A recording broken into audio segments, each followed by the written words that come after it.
Di belantara digital Asia Tenggara, dua nama bersinar paling terang dan paling tajam, Grab dan Gojek. Mereka bukan sekadar aplikasi, mereka adalah sistem pernapasan kota, denyut nadi jalanan. Tapi apa jadinya jika dua raksasa ini memutuskan berpelukan? Februari 2020, dunia runtuh oleh pandemi, tapi diam-diam satu percakapan besar dimulai. Di balik layar, di ruang rapat senyap ber-AC, satu nama terus disebut, Masayoshi Son, bos besar SoftBank. Kabar burung beredar, merger antara Grab dan Gojek dibicarakan. Tujuannya sederhana, bertahan hidup, karena persaingan yang terlalu brutal telah membuat keduanya berdarah-darah. Tahun 2024 Bloomberg, raksasa informasi keuangan dunia, melaporkan negosiasi tahap awal dimulai. Rumornya sederhana tapi mematikan, Grab dan Goto akan menjadi satu. Mereka tidak bersatu karena cinta, tapi karena luka yang sama, yaitu kerugian. Bertahun-tahun perang harga, insentif mahal, persaingan mematikan. Grab membantah rumor tersebut,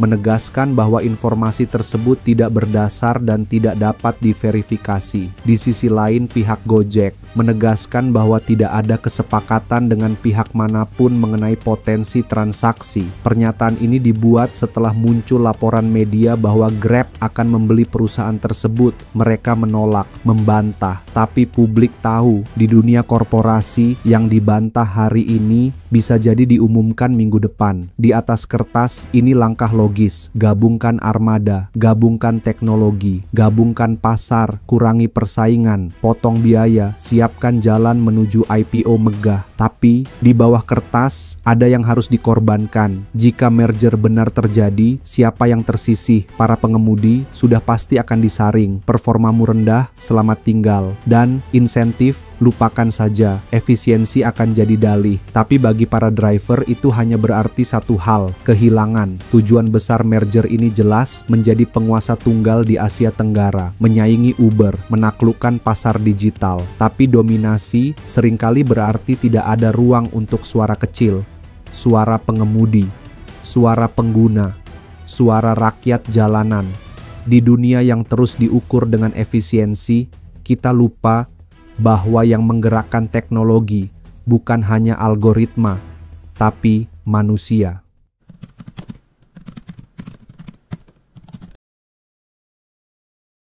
Dulu, jalanan adalah rumah mereka. Setiap tikungan, setiap lampu merah adalah peluang. Mereka adalah para pengemudi, tulang punggung revolusi transportasi digital. Di balik helm dan jaket hijau, ada harapan, ada cerita. Tapi roda nasib berputar cepat. Ketika dua raksasa Grab dan Gojek memutuskan bersatu dalam satu bendera, tak semua disambut dengan tepuk tangan. Di ruang rapat bertabur grafik dan ekspektasi, kata-kata seperti efisiensi operasional dan penyesuaian armada meluncur begitu halus. Ini tentang keseimbangan pasar, bahwa jumlah driver telah melampaui kebutuhan, maka dipilihlah yang terbaik versi algoritma, yang tak cukup cepat, cukup ramah, cukup gigih, harus minggir.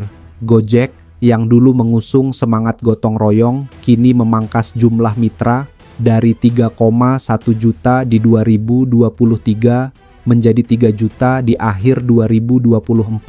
Bukan karena mereka gagal, tapi karena Vietnam ditinggalkan. Karena efisiensi harus ditegakkan. Sementara Grab, mereka menambah pengemudi untuk menyambut lonjakan permintaan. Tapi tetap saja tak ada angka pasti. Hanya janji, hanya narasi. Dan di antara angka-angka dan kebijakan itu, ada manusia, pendapatan menyusut, bonus dipangkas, kompetisi jadi internal, driver melawan driver, yang lambat, tersingkir, yang sakit, dilupakan. Mereka bilang ini era baru, era efisiensi. Tapi bagi yang tinggal di jalanan, ini adalah era seleksi alam. Dan bukan mesin yang paling tangguh yang bertahan, tapi mereka yang paling murah dipertahankan. Ironi besar. Ketika teknologi menjanjikan kemudahan, justru manusianya yang dikorbankan.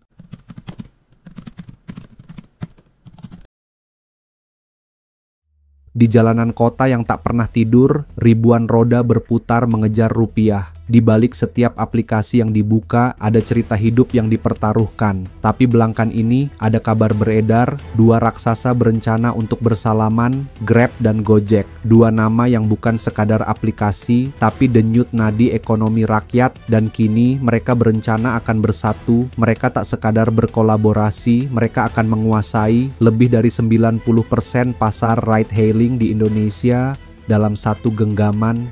Apa jadinya jika hanya satu raja dan sisanya rakyat? Dulu kita bicara pilihan, sekarang kita hanya bicara penerimaan. Tanpa pesaing, siapa yang akan menekan harga, siapa yang akan mendengar keluhan, mereka menyebutnya efisiensi. Tapi di baliknya, tarif naik perlahan, promo menghilang satu persatu, dan yang tertinggal hanyalah kenyataan.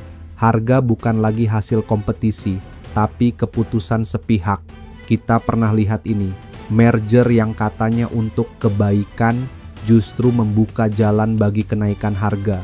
Sejarah kini menulis bab yang sama, tokohnya berbeda, naskahnya tetap sama. Usaha kecil hidup dari efisiensi, tapi saat biaya kirim naik, yang mereka pertanyakan bukan lagi berapa untung hari ini, tapi masih bisa bertahan nggak besok. KPPU, Komisi Pengawas Persaingan Usaha, pernah memperingatkan bahwa kekuatan besar jika tak diawasi akan berubah jadi alat penindas yang halus tapi mematikan. Monopoli tidak selalu datang dengan bendera hitam. Kadang ia datang dengan logo hijau dan oranye, lalu perlahan mengambil pilihanmu. Mereka menyebutnya sinergi.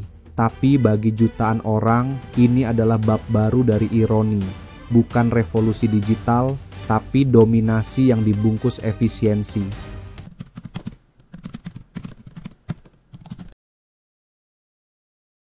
Bagaimana negara lain mengatur transportasi online? Apakah mereka juga membiarkan para driver berjalan tanpa jaminan, atau mereka sudah jauh lebih dulu belajar?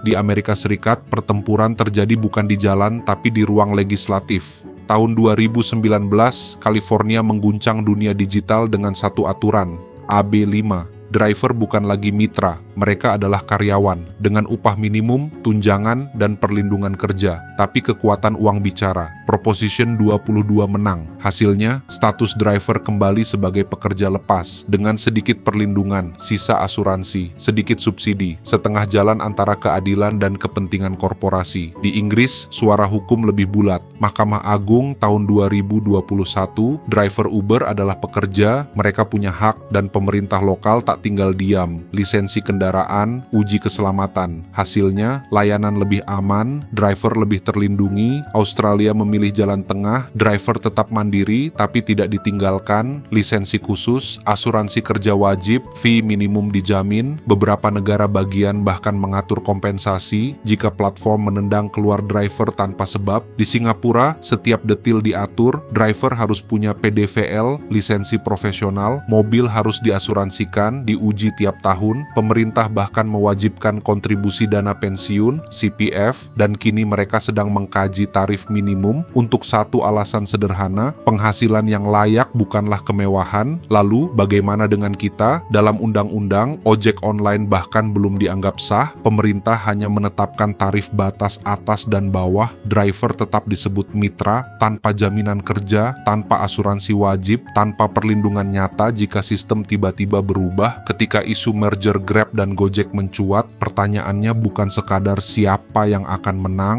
tapi siapa yang akan kehilangan. Dari Singapura hingga Amerika, satu pesan yang sama terdengar, teknologi tidak boleh berdiri di atas penderitaan. Indonesia bisa belajar agar pertumbuhan ekonomi digital juga membawa keadilan sosial, karena di ujung setiap layanan ada manusia, dan manusia butuh lebih dari sekadar order masuk.